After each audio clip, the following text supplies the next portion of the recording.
So finding sources with ChatGPT for YouTube. So this will depend a lot on the niche of your channel, exactly what it is you are making about, whether or not you will need sources. You know, you may still need sources for all kind of things. You're doing a tech review, but a lot of the videos that need source material, and I'll explain that a little bit more in a minute, are stuff like video essays or discussions or topics. If you're talking about, I don't know, video essays on business, on Bitcoin, on finance, on psychological stuff, or on murder mysteries, on celeb details, for example, all those videos will probably need source material. That is, either find sources online, like quotes from people, things people have said, or actual videos about it that you can use in your own video on YouTube. So what I have to point out here and have to remind you is, do remember about the YouTube fair use policy. Now, I've just grabbed a video up here. This is actually from, if I move me, from the YouTube creators, an official account for YouTube here, all about talking about the YouTube fair use policy, which is great. You can go ahead and watch this video if you just search YouTube fair use policy, or there are various pages that they have about this, about the fair use policy on YouTube. But I'm going to briefly tell you what that means. There's a difference between fair use and copyright and legality, okay? On YouTube, fair use means, what do YouTube let you do? You are allowed to use any piece of video online. For example, someone else's YouTube video. You're allowed to download that, use bits of it in your own video. Think about review channels or top 10. They're all using sources offline, or indeed TV shows and movies using clips, like people that review movies or whatever. They're using clips of Netflix shows or existing movies, or a lot of the video essays, for example, finance ones on channels like Magnets Media or James Janney, Jake Tran. Some of these big video essay channels are using stock footage taken from existing movies like Wolf of Wall Street, for example. And you're allowed to, the basic rule is, if you are using clips, small clips, not entire segments, and you're adding to it, i.e. your own music, your own commentary, then you're allowed to use the clips. That's okay. You can use other people's footage in yours if you are adding to it, adding commentary to it, talking about something else and using it as a visual. That's okay. That is the YouTube fair use policy. Now, this is not copyright law. So copyright means in the US, it varies from country to country, but let's talk about the US mostly, and it's the same for a lot of European countries. You can't even use a second of someone else's footage without it being up for copyright debate. That's important. Even if it was, for example, a image that's in a public domain, someone's created a video and then they've changed it slightly, also under American law, that means that that is now their image, their copyright if you use a piece of that, which is fascinating. It's a big loophole between YouTube and copyright law. There's fair use, what you can do on YouTube, and then there's copyright law. So if you do use someone else's footage, actually they could say to YouTube, this person uses my footage, it's copyright, and YouTube may give that video a strike. If you get 3 strikes, your channel can be taken down. But you can also debate back and say, actually, this is fair use. So if that happens, someone says, you can't use my footage, you say it's fair use, then they say, okay, the person who said this is copyright has 10 days to take legal proceedings against this, i.e. do a court case against you. If they don't, then the video can go back up and you continue as you are. It's a really interesting, fascinating part of YouTube and the copyright law. If you do go over to Magnets Media's channel, you will see, I'll search him right here, he's talking about it just recently, Magnets Media. This channel right here. So he did this video right here about his channel almost got taken down. Let me move me. How Magnets Media almost got deleted. About how he almost got taken down because somebody said he'd used only 6 seconds of their footage, although they were actually footage that was in the public domain, but that editor had changed it slightly. So then that person had 10 days to do a lawsuit against him, to file a lawsuit. He didn't, and his channel is back up. Just briefly mention that to you. Now, it's very unlikely if you're using small amount of fair use, no one is going to say, hey, and file $1 million, $100,000 lawsuit against you for you not making much money on YouTube anyway, or it taking away in credibility. And maybe even if it went to court, someone would say this does not take away from their channel anyway.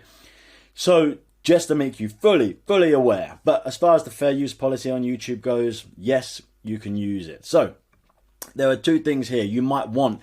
Let's do the first one. The first one, finding sources. For example, if, and I have this on the PDF that you can go and check out and download. I have an example. If you are making a video essay about the movie Fight Club, and it's all about the psychology of why men love Fight Club, and there's quite a lot of videos about this. So I would say something like, find me 5 psychological quotes. Maybe I should actually say, yeah, I'll double this up. So we're going to go from psychologists about the reasons why men love Fight Club. Detail their names. We give it more detail. Love the movie Fight Club. Detail the psychologists. You're always thinking about, is there any way it could be misconstrued? Find me 5 psychological quotes from psychologists about the reasons why men love the movie Fight Club. Detail the psychologist names. Okay, let's generate that and let's see what it says. This is, once again, if I was making a video about this, I might want to, within my script, so I'm finding sources from my script. We generated those in the last video, and if I want specific sources for stuff like this, I would go in and I would find these, and I would...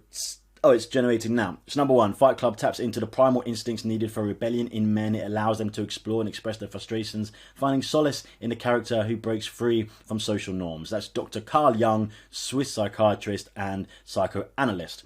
Men are drawn to the movie Fight Club because it confronts... So you can see right now it is spitting these out. So if I needed that, or I needed quotes from tech experts about the reasons why the new iPhone is good or bad, or why... experts about why Huawei is a really bad company from China, or that's going to take all your details, why TikTok's going to steal all your data and give it to China. For example, any topic you can imagine, you want to find quotes, not just from psychologists, but from news reporters, from people talking in the space or whatever.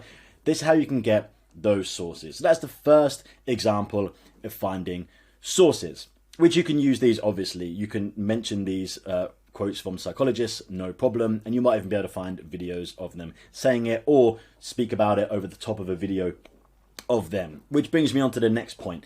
Another source you may want to find, as I've just mentioned with the fair use policy, is finding video sources. So for this, I would ask it to find me YouTube videos. So I can say something like, find me 10 videos on YouTube about why men love Fight Club, and again, why men love the movie. Find me 10 videos on YouTube that talk about why men love Fight Club.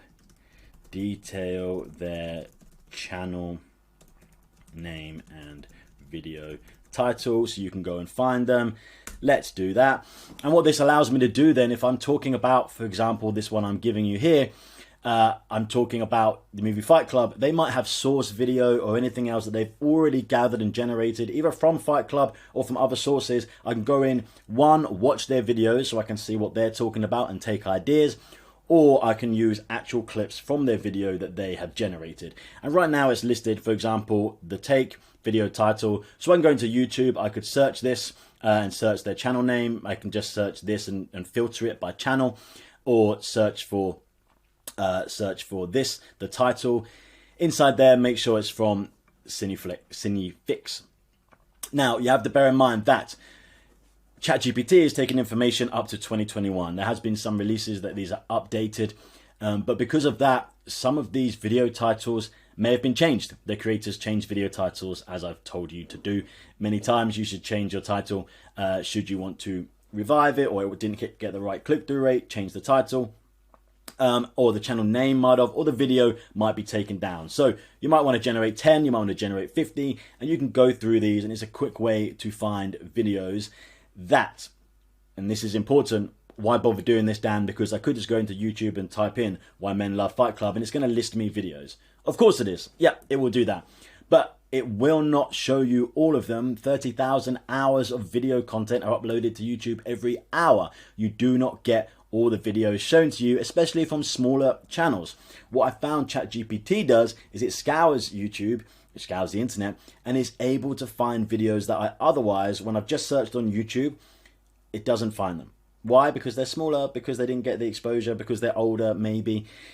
YouTube normally punches when I put in that search term for Why Men Love Fight Club, the big videos that have millions of views or the big channels. This is a way to get a real broad spectrum to find sources. Now you can also go find me videos on other sites, external sites, news sites about XYZ, and it will give you the URL for those videos.